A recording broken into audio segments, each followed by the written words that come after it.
नमस्कार. Take off मध्ये आज आपण बोलतोय इंग्रजी संभाषणाबद्दल आणि शुद्ध मराठी मीडियम मधनं मी स्वतः शिकलेली असल्यामुळे मला इंग्रजी बोलताना जी भीती वाटते ती कायम जाणवायची. यावर उपाय शोधला पाहिजे हे जाणवायचं, पण तो समजायचा नाही. कधी कधी वाटायचं पुस्तकं वाचली पाहिजेत.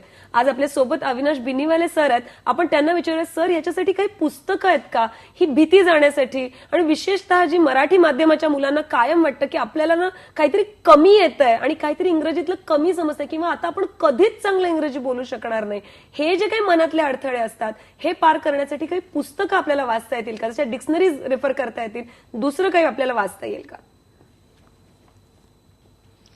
या दृष्टीने काही साधनं आहेत, निश्चित आहेत.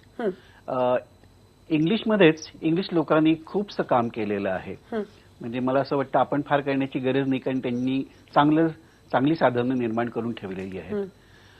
ज्याला थोडंफार इंग्लिश त्यांनी असं म्हणेन 10वी पर्यंत जो इंग्लिश शिकलेला आहे, 10वी झालेला आहे, कारण दुर्दैवाने किंवा सुदैवाने आपल्याकडे इंग्लिश आल्याशिवाय त्याला 10वी होताच येत नाही. बरोबर. तर ह्या विद्यार्थ्यांनी ग्रेडेड पुस्तकं जी आहेत ती जर वाचली किंवा ज्या मोठमोठ्या जगप्रसिद्ध कादंबऱ्या आहेत त्या कादंबऱ्या सिम्प्लिफाईड स्वरूपामध्ये उपलब्ध आहेत. सगळ्या कादंबऱ्या उपलब्ध आहेत. यांचं जर वाचन केलं आणि ते वाचन करत असताना केवळ गोष्ट समजणं एवढं नाही, तर त्यातलं प्रत्येक वाक्य शब्द आपल्याला कळणं हे जर महत्वाचं आहे. मग त्याच्यासाठी आवश्यक त्या डिक्शनऱ्यांचा उपयोग करणं हे जर आपण केलं तर मला असं वाटतं आपल्याला इंग्लिश बोलण्याचा जो सराव आहे तो उत्तम करता येईल. म्हणजे त्या ठिकाणी आपल्याला शब्द भांडार मिळणार आहे, त्याच ठिकाणी शब्द कसे वापरायचे हे कळणार आहे. आणि त्याचा मला असं वाटतं की त्याचा एक सांस्कृतिक संदर्भही मिळणार आहे. सर, आपल्या सोबत सुवर्णा जैन आहे, तिला एक प्रश्न विचारायचा आहे. आपण तिचा प्रश्न काय आहे तो ऐकूयात. सुवर्णा. मॅम, मला हा प्रश्न विचारायचा होता की ग्रामर वगैरे जर इम्प्रूव्ह करायचं असेल तर त्याच्यासाठी कोणती चांगली रेफरन्स बुक मला मिळतील? अगदी. तर तुम्ही ते सजेस्ट करू शकता मला? चांगला प्रश्न सुवर्णा. सर, ग्रामरसाठी विशेषतः काही पुस्तकं तुम्ही सजेस्ट करू शकाल का? फारच चांगला प्रश्न आहे.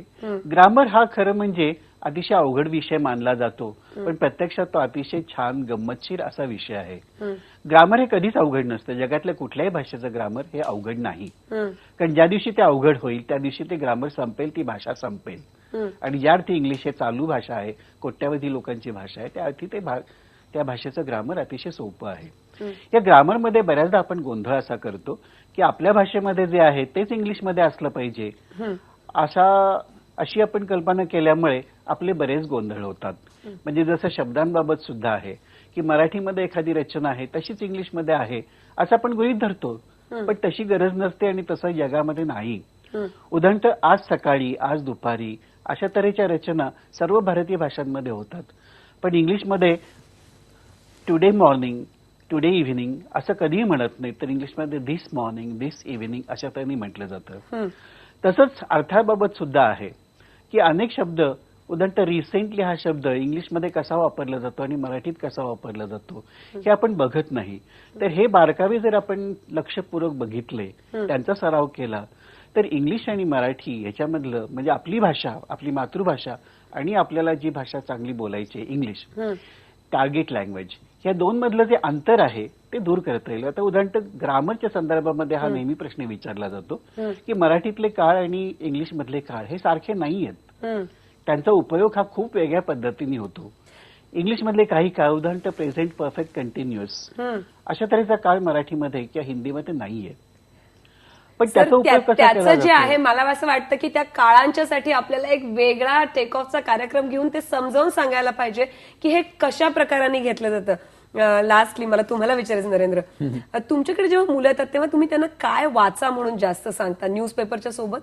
आम्ही त्यांना बिझनेस वीक आणि इंडिया टुडे हे बुक्स पण वाचायला सांगतो, कारण तुम्हाला आता बिझनेसचं नॉलेज असलं पाहिजे. आणि दुसरं त्यांचं वोकॅब्युलरी इम्प्रूव्ह करायला, तुम्ही जितके नवीन शब्द वाचतील, त्यांचा अर्थ समजून घेतील, तेवढं तुम्ही ते तुमच्या लँग्वेजमध्ये यूज करणार, भाषेत, परिभाषेत यूज करणार तुम्ही. आणि म्हणून नवीन जास्त वाचन वाढवलं पाहिजे.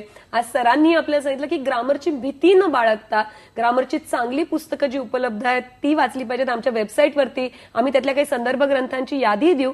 आणि इंग्रजी बद्दलचा हा जरी एक सुरुवातीचा कार्यक्रम असला तरी असेच इंग्रजी संभाषणासाठी आणि चांगल्या इंग्रजी लेखनासाठीचे नवनवीन कार्यक्रम घेऊन आम्ही कायम तुमच्यासाठी परत येऊ. आजचा हा होता टेक ऑफचा कार्यक्रम. दोन्ही मान्यवर आपल्या पाहुण्यांचे आभार. आपण भेटणार आहोत पुन्हा पुढच्या शनिवारी. आजचा जर कार्यक्रम तुम्हाला परत बघायचा असेल तर तुम्ही संध्याकाळी 6:30 वाजता बघू शकता आणि उद्या दुपारी 1:30 वाजता. या कार्यक्रमातले सर्व महत्वाचे प्रश्न आमच्या वेबसाईटवरती म्हणजे www.ibnlokmat.tv वर आम्ही अपलोड करू. तुम्ही तिथे ते वाचू शकता. तुम्हाला जर काही प्रश्न असतील तर तुम्ही आम्हाला 02266899204 या क्रमांकावर कधीही फोन करा आणि त्या प्रश्नांची उत्तरं द्यायचा आम्ही प्रयत्न करू. आज टेक ऑफ मध्ये इतकंच. पुन्हा भेटूयात नवीन विषयासोबत पुढच्या शनिवारी. तोपर्यंत पहा फक्त IBN लोकमत.